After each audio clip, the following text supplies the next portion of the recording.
The sky was the clearest it had been in weeks, painted in brushstrokes of cyan and glass gray, dotted with the faint glow of orbiting satellites. To anyone else, it was a beautiful day above Senova Prime. To Celine Marlowe, it was the day of her undoing. She sat in the crystalline chamber of the Tribunal Tower, 800 meters above the Capitol's surface. It was like being suspended in a bottle, walls of curved glass, a floor of reinforced transparency, a ceiling so high and spotless it made her dizzy. Every breath she took echoed. Her wrists were locked in thin stasis cuffs, glowing faintly blue against her skin. No chains, no guards. The illusion was that of civility. Justice. Fairness. But Celine had once worked in this system, she knew better. The bonds didn't need to be physical. The verdict had been written the moment her name appeared in the broadcast crawl. The jury core loomed in front of her, a floating construct of spherical data nodes that pulsed and rotated around a column of blue light. Its voice was devoid of tone, its logic pristine and soulless. The defendant, Celine Marlowe, stands accused of high treason under Galactic Accord Statute 47.3. Evidence of illegal transmission of classified defense files to a hostile entity, the Telleran bloc, has been submitted and verified. Celine lifted her chin. She wore no prisoner's garb, just the same Navy diplomatic tunic she'd been arrested in, creased, stained, and missing one insignia. Her boots were scuffed, not polished. She hadn't been allowed to change, not even to mourn. Across the courtroom stood the council panel, 5 figures cloaked in ceremonial white and silver, robes that caught the artificial sunlight like blades. At the center sat Counselor Aaron Vane, the man she once mentored, the man now spearheading her destruction. To his left, a solicitor bot displayed evidence on a large hollow panel, communication logs, black box recordings, encrypted network traces. It all looked neat. Irrefutable. Digital nails in her coffin. Celine's eyes moved past the panel, through the glass wall beyond. In the distance, a massive spire scraped the clouds, Senova's media hub. She could already imagine the headlines being generated in real time. Disgraced ambassador betrays Galactic Pact. Celine Marlowe, hero turned traitor. None of them had waited for her side. Truth had been decided by click rates and tribunal optics. The first witness was called. A nervous technician shuffled forward, all angular shoulders and darting eyes. Yes. I verified the data logs. They show that Marlowe accessed restricted files related to fleet route deltas and sent them through a Ghostlink transmission 2 cycles ago. The encryption key matched her personal security tag. Celine didn't flinch. Is there any chance, Vane asked smoothly, that the data could have been forged? The technician stammered. I suppose anything can be forged. But the Corps' audit showed no tampering. Of course it didn't. The jury core chimed, witness verified. Statement recorded. Celine stood when prompted. Do you wish to speak in your defense? She looked up at the spheres, feeling no connection to the logic within them. Not yet, she said softly. I'll let your illusion of truth finish its show first. Gasps flickered through the gallery behind the barrier. Celine had once charmed these people, led galactic negotiations that averted wars. Now they watched her for sport. Back in her holding cell, which was more like a clean, glass-walled box embedded in marble, Celine sat with her back against the wall, staring at the floor. Her cot was narrow. Her meals synthetic. The lights never dimmed. But that night, something happened. The floor beneath her cot vibrated faintly, an old signal pattern from years ago. Her heart caught. It was 3 pulses, then 2, Leora's code. Celine dropped to her knees and ran her fingers along the seam of the metal, finding a small device lodged in the gap. She clicked it once. A flickering image appeared, shaky but real. Hi, Mom. Leora's face was older now, sharper. Her hair was unbrushed, curls wild, and her voice was breathless. I'm not supposed to be sending this, but I had to. I know you think I've forgotten you, but I didn't. I couldn't. Celine leaned in, holding her breath. You didn't do it. I know that. I've been tracing old data streams, those logs they showed in court. They were built from a falsified echo. Deepfake protocol markers, deliberately inserted to match your signal. I found the pattern. A pause. There's a vault. A hidden server cluster from your last mission, something called the Hummingbird Vault. I think it contains real communications, ones you were monitoring during the Telleran talks. Celine's voice trembled. Be careful, Leora. I'm not alone, her daughter whispered. I met someone. He used to work with the Alien Anthropology Division, he's got clearance to navigate restricted territories. Name's Kale. He's rough around the edges, but I think we can trust him. Her image faded. Celine stayed frozen in place long after the flicker died. She came back for me. The next morning, tribunal proceedings resumed. Celine was again marched before the Corps, but she no longer felt small. The message burned behind her eyes, warming something that had gone numb. More evidence was paraded, time-stamped logs, calm traffic that painted her as a double agent. They claimed she'd sold out vital data in exchange for off-world immunity, a new identity, a clean slate. They made her sound cowardly. Selfish. Celine knew who fed them that narrative. Counselor Vane wouldn't look her in the eyes, not yet. But when he did, she smiled. I never realized how much effort betrayal takes, she said softly, disrupting the hearing. Excuse me. Vane said coldly. You're sweating, Errand. He flushed, just slightly. The jury corps pivoted. Do you have an accusation to submit? Not yet, Celine said, gaze steady. But I will. Outside the tribunal tower, deep beneath the surface of Sonova Prime, Leora Marlowe knelt beside a rusted hatch inside the ruins of an old observatory. Beside her, Cale Thorne adjusted the lens of a long-forgotten zenoscope. This place is a graveyard, he muttered. Graveyards keep secrets, Leora said. And this one has a heartbeat. They pried open the hatch, revealing a corridor lit by dying bioluminescent strips.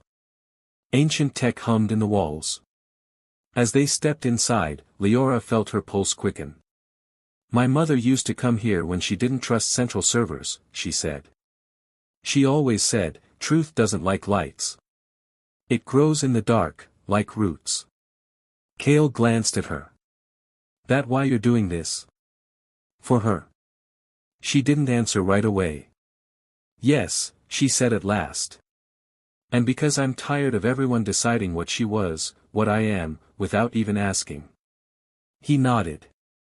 For the first time, something real passed between them, unspoken and raw. They reached the core of the observatory. A dormant console flickered to life under Leora's palm. Accessing. Hummingbird Vault. As files began to decrypt, Cale drew closer to her. You're brave, he said quietly. Leora shook her head. I'm scared. Brave people always are. Their eyes met in the flickering light. Back at the tribunal tower, Celine waited for the moment. The Corps turned to her again. Last request for defense submission. She stood. The files you've shown were created using temporal echo tech, illegal, by the way, under the Kellen Treaty. They mimic behavior, not action. It's simulation, not evidence. Murmurs rippled through the chamber. Counselor Vane stiffened. Your claims are unsubstantiated, he snapped. Not for long, she said calmly. She looked directly at him now. Because you taught me one thing, Vane. The only truth people believe anymore is the one they see. So I'll show them.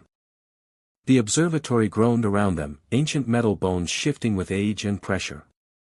Leora Marlowe brushed damp hair from her forehead as the cold seeped through her jacket. Her fingers ached from digging, from climbing, from holding the truth in her hands and being too afraid to open it. Beside her, Cale Thorne crouched near a dusty terminal, sleeves rolled up, revealing long arms marked with faded tattoo lines, coordinates, maybe, or academic symbols from a life he no longer spoke of. He tapped in a command sequence. "Access protocol," he muttered. Come on, come on. Hummingbird Vault. Give me something." The console sputtered. The hologram flickered, lines jittering and shifting. "We're close," Leora said.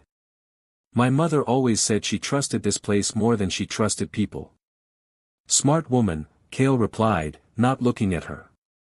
"People lie. Metal just rusts." Leora stood and scanned the room. It had once been beautiful.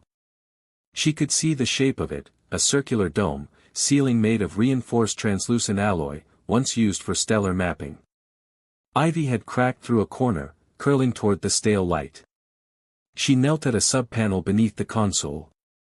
"There's a secondary core here," she whispered. "Mechanical, not connected to the planetary grid. Which means no overwrite signal." She knew what she was doing, Cale said, joining her. She always did. They just didn't like it. Cale glanced at her, expression unreadable. "You sure you want to see what's on this thing?" "Not really," Leora admitted. "But I have to. I owe her that." He didn't say anything. Just sat beside her, shoulder brushing hers. There was something about Cale, an edge, but not sharp. He carried his knowledge like armor, but she had seen the cracks. The way he hesitated before trusting her. The way he didn't sleep until the sensors were triple-checked. They pried open the panel together. A cool puff of pressurized air escaped, and inside was a crystal core, pale blue, humming.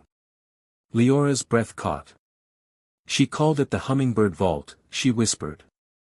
Because it only sang when no one was watching. Cale pulled out a portable interface node from his coat, patched, beaten, customized. He slotted it into the port and watched lines of code begin to scroll. Encrypted. Ancient style. This kind of lock was abandoned years ago. "Can you crack it?" He shrugged. "Eventually." "We don't have eventually, Cale." He smiled faintly. "Then I'll go faster." While Cale worked, Leora wandered through the observatory's lower floor, past collapsed shelving and old star charts. She paused at a small alcove near a broken viewing window. The stars outside were dimmed by the pollution of the upper cities, but they still shone, distant, steady, unconcerned. She remembered being a child, tucked against her mother's chest, listening to Celine explain the constellations. "The stars don't choose sides," Celine had said once. "But they watch. And remembering is a kind of justice." Leora had believed her. Until the funeral. Until the silence. Until the world decided Celine Marlowe was a traitor and Leora had no choice but to run. "Hey," Cale called from above. "I think I've got something." She climbed back up quickly, heart hammering. On the display, images had begun to surface, blurry at first, then clearer. "These are diplomatic logs," she breathed. "Audio. Messages sent between high command sectors and, oh my god." She clicked on one. Celine's voice. "They want a false trigger. A manufactured breach. If I don't play along, they'll find another target. The fleet isn't ready for real conflict, but that's not what this is about. It's about consolidation. Silencing dissent." Another file. A male voice, calm and unfeeling. "Then leak something we can trace back to her. We'll handle the core. If she resists, make it clean. Elegant. She'll go quietly. She has pride." Leora's fingers curled into fists. "They planned everything." Cale leaned forward. "They never wanted diplomacy. Your mother was in the way. We have to get this out." Cale looked up at her. "We could die for this." She met his eyes. My mother already might. What's left to lose? They took the data core, wrapped it in insulated cloth, and fled the observatory before the tracking pulses could re-engage. Outside, the air was thick with the oily taste of the lower city's smog. The stars vanished behind cloud layers as they descended through back alleys and forgotten transit shafts. Kale led them through a decommissioned magway tunnel. His familiarity with the route surprised her. You've done this before, she said. Smuggling? Escaping justice? Hiding from old colleagues? All of it. He chuckled. Academia wasn't all theory and dusty halls. I used to study cultural infiltration, then they used my work to suppress uprisings. I spoke out. I lost my credentials in a week. Leora watched him. So you joined the people crawling through ruins? I joined the people telling the truth. They moved in silence for a while. Her mind was still spinning, her mother's voice, the cold clarity of the lies that now filled official channels. But beside her, Kale's presence grounded her. He didn't look afraid, even though they both knew they were being watched. You think my mother knew this would happen? She asked. I think she hoped you'd find out. He glanced sideways, then added, softer, and I think she hoped you wouldn't be alone when you did. Leora blinked. They stopped at a service lift, dark and half-functional. Kale jury-rigged the panel while Leora stood beside him, staring into the dim light. You're not like I expected, she said. Let me guess. Quieter? More serious? No, she said, smiling faintly. More, kind. He paused, turning toward her. The light from the panel glinted across his face. He looked older in this moment, tired, but more human. I haven't been called that in years, he admitted. Maybe people didn't look hard enough. A long moment passed. Leora, he said quietly. If we pull this off, if we make it out, what happens next? She didn't have an answer. So instead, she reached forward and gently brushed her fingers along his sleeve. The gesture was light, hesitant. A question.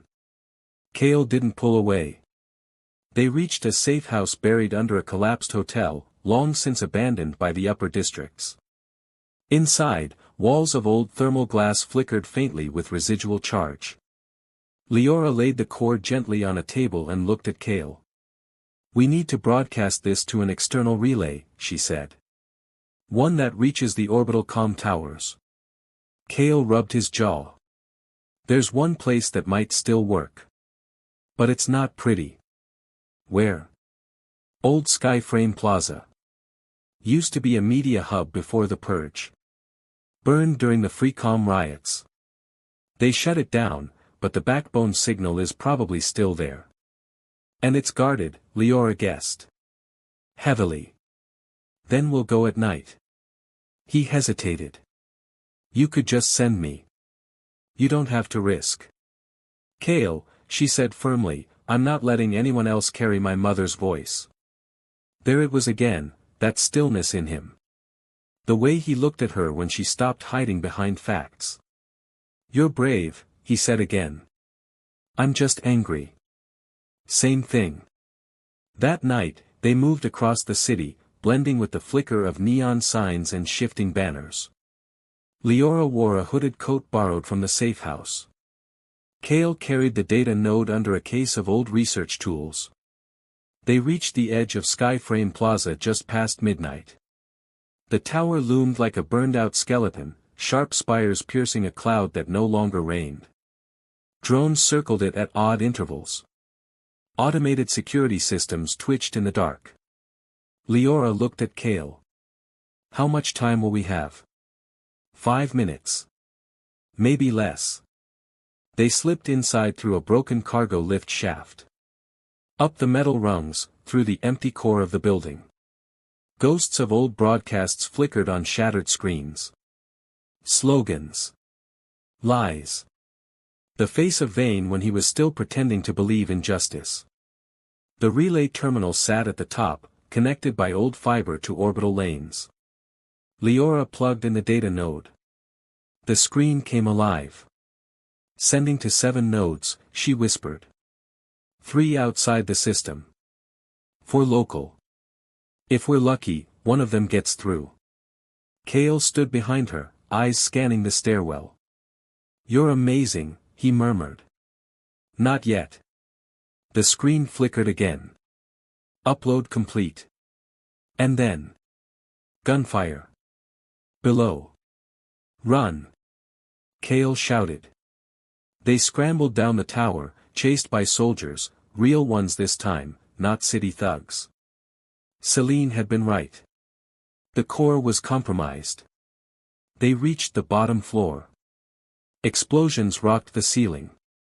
The relay tower burned. But it was too late. The truth was in the air now. Back at the tribunal, Celine stood as the core read new data into its archive. Across the gallery, Counselor Vane's smile faltered. A ripple passed through the room. Celine Marlowe did not betray the galaxy.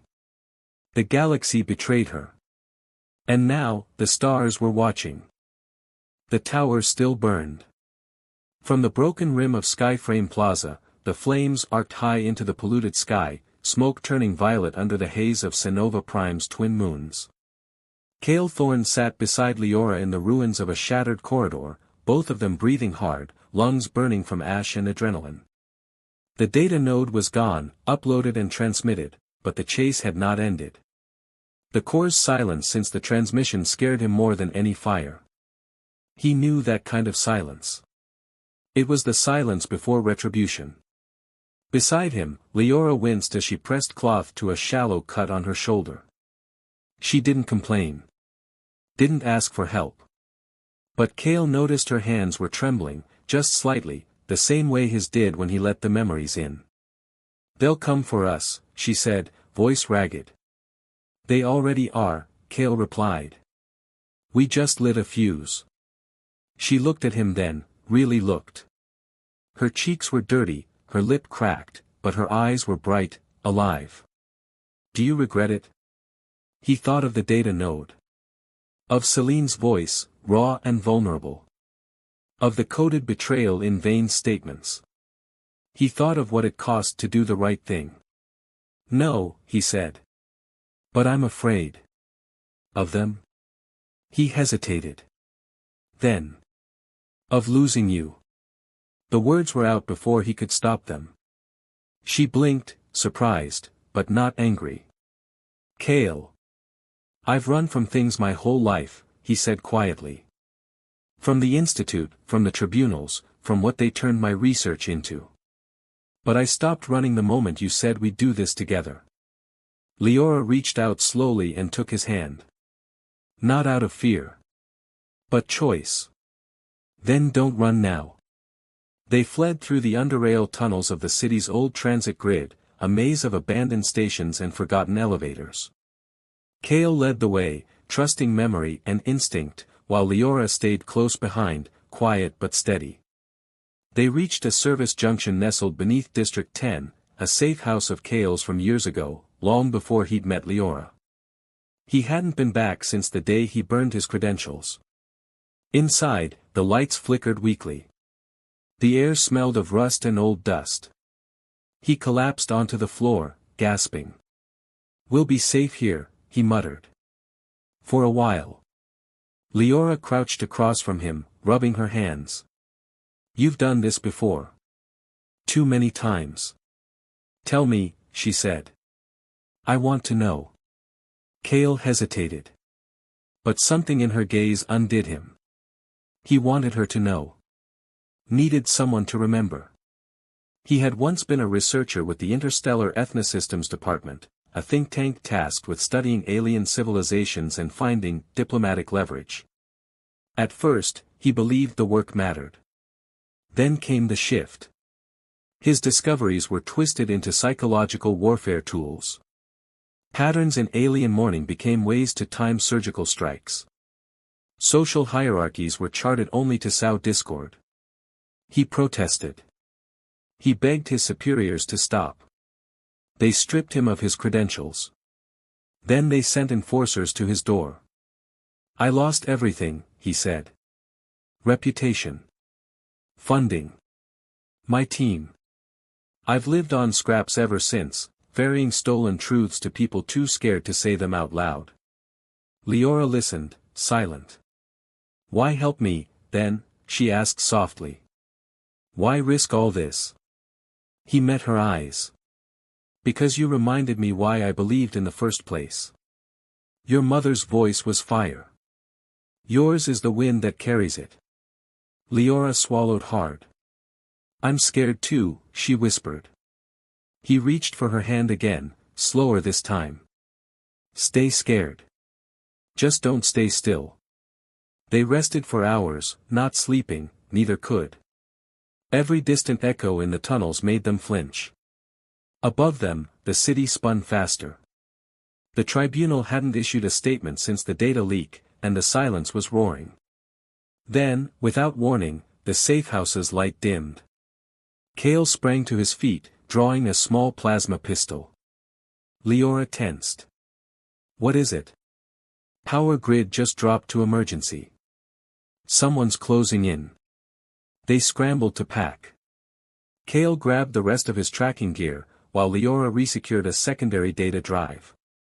Then came the whine of magnetic boots, above, on the ceiling plates. They found us. Kale cursed under his breath. Back shaft, he said. Now. They sprinted into the maintenance tunnel, just as the ceiling above caved in. Masked soldiers dropped through, black armor, no insignia. Ghost protocol. The same kind Celine had warned them about. They ran, breathless, through a maze of ducts and ladders. Kale knew the city's underbelly better than most, but even he couldn't predict the soldiers' tech. They moved without sound, coordinated, cruel. A bolt slammed into the wall inches from Leora's head. Kale turned, fired a covering blast, and pulled her around a corner. We won't outrun them, she gasped. They'll corner us eventually. Then we don't run. He pulled her into an alcove and handed her a knife from his belt. I'll draw them off, circle back once I can. No, she grabbed his arm. We stay together. Leora. I won't let you do this alone. Kale stared at her, his heart loud in his ears. Do you trust me? With everything. They turned instead of fleeing. Kale rigged the corridor's junction plate with a stun charge. As the first two soldiers approached, it detonated, electrifying the walls and sending the attackers reeling. Leora moved with precision, slashing at exposed joints. Kale finished the job with his pistol. When silence returned, they were both bleeding. That was stupid, he muttered. Worked though, she smiled, breathless. He grabbed her face with both hands. You are completely reckless. You love that. And then he kissed her. It wasn't soft. It wasn't perfect. But it was real. They emerged in the outer tunnels leading to the city's edge, the sun beginning to rise through smog. Kale's hand never left hers. We can't go back into the city, he said. Not now. Then where?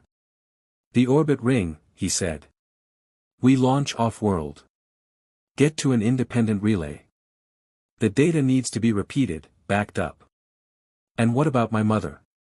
Kale turned to her, jaw tense. If the data leak shook them, there might be time. But it'll be close.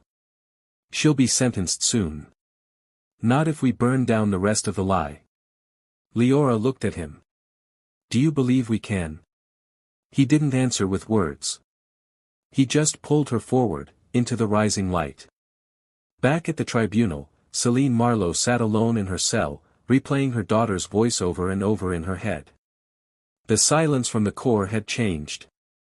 And for the first time, she could hear the sound of something breaking. Truth was waking up. The halls of justice never slept. Marin Voss knew this better than anyone. Her heels clicked along the polished obsidian floor of Tribunal Hall's upper gallery, the silence broken only by the slow echo of footsteps and the gentle hiss of filtered air. The courtroom below was empty now, its illumination dimmed to soft golds, reserved for after-hours meditations. It was past midnight. But sleep didn't come to traitors. Or to those who judged them. Marin wasn't a traitor. Not yet. But her mind had been dangerously close. Her datapad blinked softly in her hand, the headlines still glowing from the breaking feed. Encrypted logs leak, tribunal silence sparks uproar. Accusations against Marlowe may be fabricated. She stopped at the edge of the gallery and looked down into the empty chamber. A week ago, she would have scoffed at fabricated. A week ago, she believed the system still worked. But now the system felt hollow. Because she had heard Celine's voice again. 10 years ago, she would have recognized it instantly, not from any recording or broadcast, but from the quiet, warm hush that used to greet her in the early morning, before the world pulled them both into chaos. Celine had been a force even in silence. A steady flame. A woman of conviction who never needed to shout. And once upon a time, she had been Marin's flame. Until ambition got in the way. Marin returned to her chambers, sparse, immaculate, filled with relics of her diplomatic rise. Sealed commendations. A star map from her first off-world mission. A glass sculpture Celine had given her after one of their long, strange trips to the neutral moons of Cetra. She used to trace the sculpture's edges absent-mindedly while Celine spoke. Now she picked it up and stared at it. The glass flickered under the low light of her suite. Why now? She wondered. Why had the ghosts chosen now to stir? A soft tone interrupted her reverie, priority message. She opened it. Encrypted. Unauthorized channel. Traceable. But only if you didn't know how to block the ping. She did. The message loaded, audio only. Marin. If you're hearing this, I've done something dangerous. The voice was Leora's. I found proof. Real proof. They framed her. My mother. Celine. They used her as a scapegoat to push a false alliance collapse. And the man orchestrating it sits 5 seats from you. Marin's fingers tightened on the datapad. You always cared about her. I know you did. This is your chance to show it. The message ended. No signature. No return ID. But it didn't matter. Leora had found the truth. And now it lived in Marin's hands. She didn't sleep that night. She sat in the center of her chamber, cross-legged on the stone floor, candles lit around her in the old traditions of silent justice. Once, long ago, Celine had mocked the ritual, wax doesn't absolve you, Marin. But she had joined her in it anyway. That night, the flames flickered erratically. Just like her loyalty. By morning, the tribunal reconvened. Celine was escorted into the chamber with chains now, optical only, ceremonial, but it still felt like cruelty. Her shoulders were straighter than they had any right to be. Her gaze found Marin almost instantly. And held it. Not in challenge. In memory. Marin looked away first. Proceed with final judgment protocols, said the lead adjudicator, a withered man named Haveth, whose morality had long since calcified into bureaucracy. Marin's voice shook slightly as she addressed the floor. Objection. All heads turned. Even Celine's brow lifted. Haveth blinked. On what grounds? The integrity of the evidence submitted has been compromised. Encrypted data recently surfaced contradicting tribunal conclusions. I motion for a recess and independent reanalysis. Data surfaced illegally, by anonymous parties. The law does not require legality to recognize truth, Marin shot back. It requires objectivity. Gasps. Whispers. Cameras blinked to life. Vane narrowed his eyes at her. The snake finally showing his fangs. Counselor Voss, do you realize the implications of your motion? Fully, she replied. You risk censure. Demotion. Charges of interference. She stood taller. And if I do nothing, I risk forgetting who I am. Silence. Then, Celine's voice, quiet, edged with wonder. You were always braver than you gave yourself credit for. Recess was granted. Temporarily. Under protest. Marin left the chamber, breath shaky, hands cold. Celine was taken back to holding. But before the doors closed, their eyes locked again. And Marin smiled. Just a flicker. Just enough. Later that evening, a soft knock echoed at Marin's private door. She opened it and froze. Celine stood there, unshackled, breathless, cheeks flushed from a long walk through secured halls. The guards owed me a favor, she said. And you owed me a word. Marin stepped aside. The door shut behind them. For a moment, they just stared. Then Celine spoke first. You could have stayed silent. I almost did. Why didn't you? Marin walked to the candlelit corner of the room. Because Leora found me.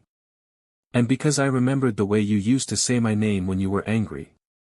And what name did I say? The real one, Marin whispered. The one I hadn't earned yet. Celine crossed the room slowly. You still wear the ring. Marin looked down. A silver band on her left hand. A gift from another life. I never took it off. Celine reached out and touched her wrist. A heartbeat passed. 2. And then they kissed. It wasn't desperate. It wasn't polished. It was quiet, slow, like remembering the warmth of a fire long thought gone. They lay side by side on the low couch, breath mingling, bodies tangled like constellations that had missed each other in the sky for too long. They'll come after you now, Celine murmured. I know. You don't have to do this. Yes, Marin said. I do. Celine's hand found hers. I never hated you for leaving. I hated myself for it. You were scared. Still am. Good, Celine said. That means you still feel. They lay in silence for a while. Outside, the first shouts began. News feeds exploding. Data leaks spreading. The tribunal no longer in control of the narrative. Inside, they didn't move. They just held each other. When morning came, Marin walked into the tribunal in full regalia, robe pressed, posture proud, voice clear. She placed a data crystal on the dais. These are communications between Counselor Vane and known ghost operatives. Coordinated disinformation efforts. Fraudulent protocols. Haveth paled. This isn't procedure. No, Marin said. It's justice. Celine was cleared of charges 3 hours later. The tribunal imploded 3 days after that. Vane vanished. And Marin resigned. Celine stood in the garden outside the chamber, waiting. The sun had finally broken through the clouds, rare and fleeting. Marin walked toward her, no robe now. Just herself. You're free, Marin said. You did that. No. We did. They stood in silence for a long moment. Then Celine smiled. So. What now? Marin looked to the stars. We run. We rest. And when we're strong enough, we fight again. Celine took her hand. And for the first time in years, Marin let herself believe in something other than the law.